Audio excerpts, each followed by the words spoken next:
नमस्ते, सत श्री अकाल, प्रणाम, राम राम गाइस। स्वागत है आपका आज की एक और डिबेट वीडियो में। अगर वीडियो पसंद आए तो वीडियो को लाइक करना, शेयर करना और हाँ, चैनल को सब्सक्राइब जरूर करना। तो चलिए वीडियो देखते हैं। ये टीवी वाले भाई पिक्चर चालू करो बे। अभी हम बात कर रहे हैं लाउड स्पीकर की, लाउड स्पीकर के डेसिबल की, जिसके लिए नियम कायदे बनाए गए हैं। और अगर नियम कायदों की बात करूं, ऑडियंस के सवाल बहुत सारे आ रहे हैं हमारे पास में, नियम कायदे बता दूं।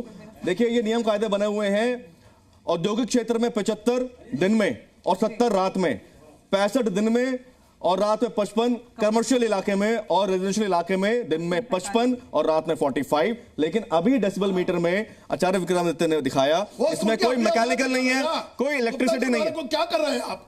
वो चिल्ला रहा है, उसकी आवाज आप रिकॉर्ड कर रहे हो। तो लाउड स्पीकर में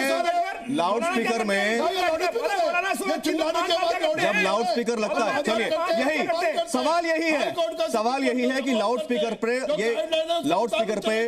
लाउड स्पीकर की कोई धर्म जाति समुदाय से नहीं आता, लेकिन लाउड स्पीकर पे हिंदू मुसलमान क्यों हो रहा है? क्या शुभ नाम आपका?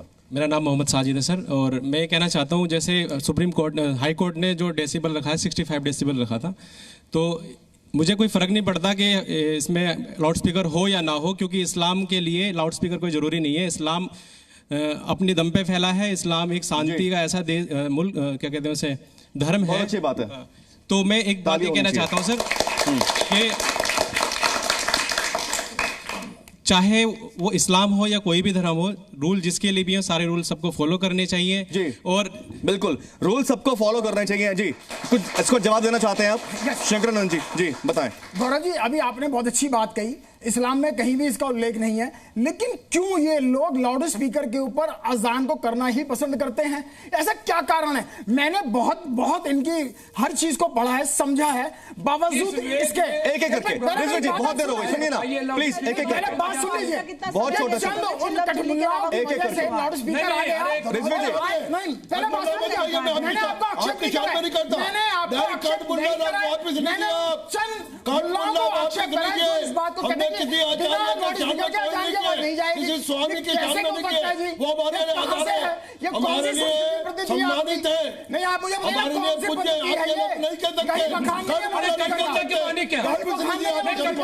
अच्छा, आप बता दीजिए, आप बताइए रिजवी जी, आप मुस्लिम स्कॉलर हैं, आप मुस्लिम स्कॉलर, अच्छा बता रहे हैं, वो बता रहे हैं, वो मतलब बता रहे हैं, सुन लीजिए, बताइए कठमुल्ला का मानी क्या है? बताइए ना, आप बताइए। आप जैसे स्कॉलरशिप जो बहुत अच्छे हैं, ये तो अच्छी कैटेगरी में आते हैं, लेकिन वो लोग अरे भाई, जो बिल्कुल जाहिल और गवार हैं, जो अपने आप को कहते हैं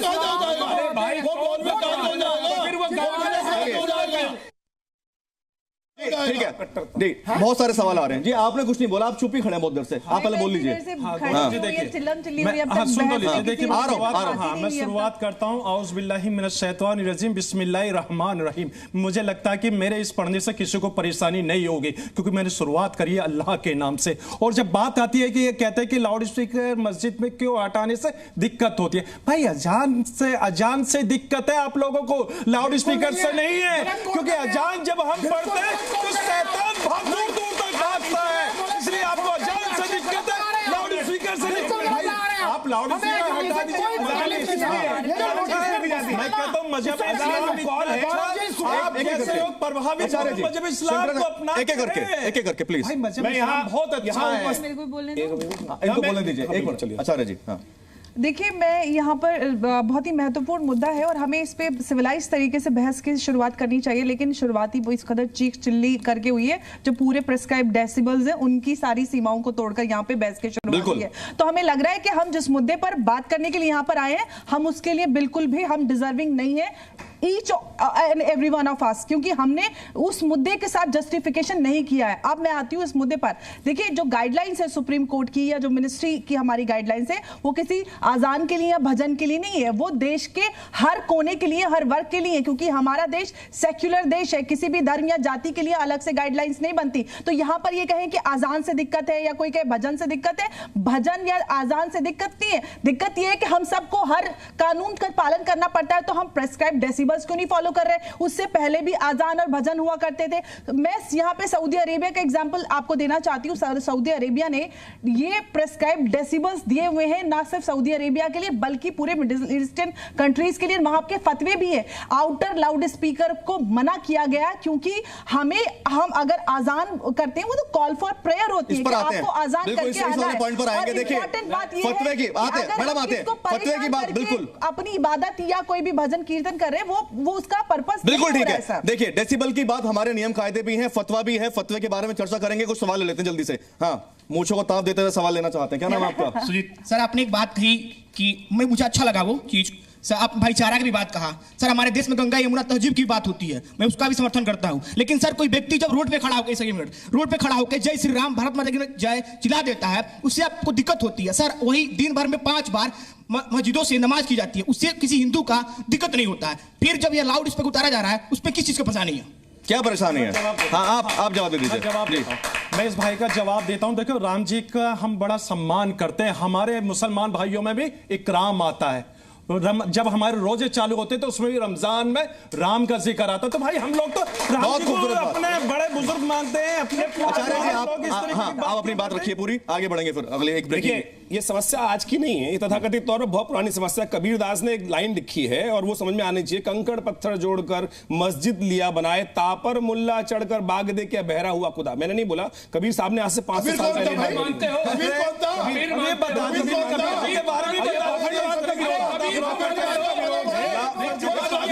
पहले सवाल है कुछ और बीमारी।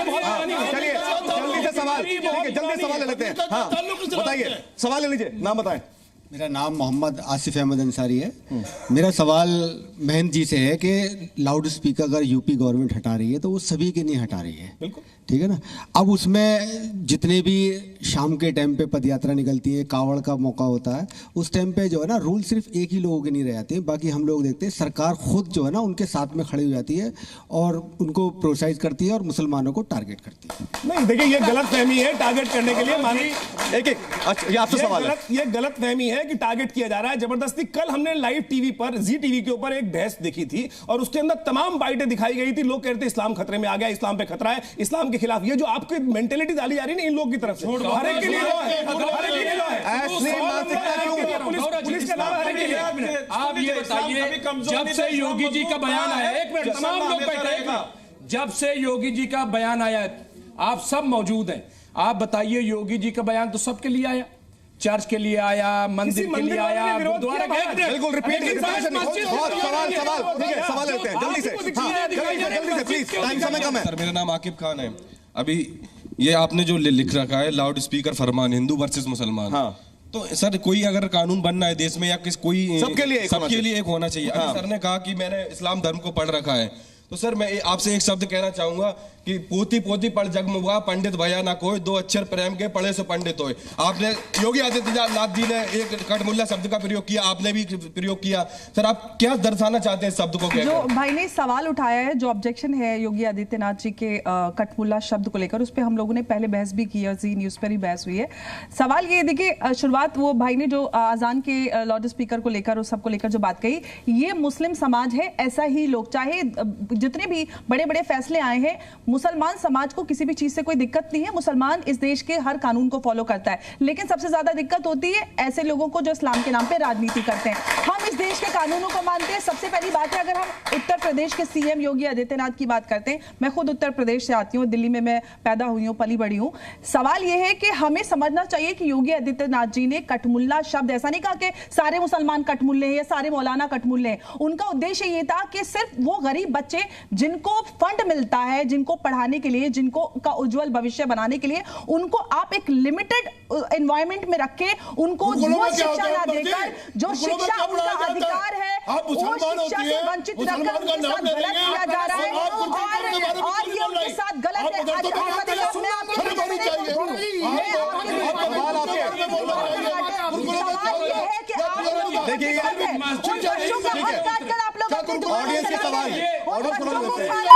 मेरा ये चैनल सब्सक्राइब करें और मेरे हर अपडेट आपको मिले, इसके लिए बेल आइकन जरूर दबाइएगा। आप सभी को मेरी ढेर सारी शुभकामनाएं।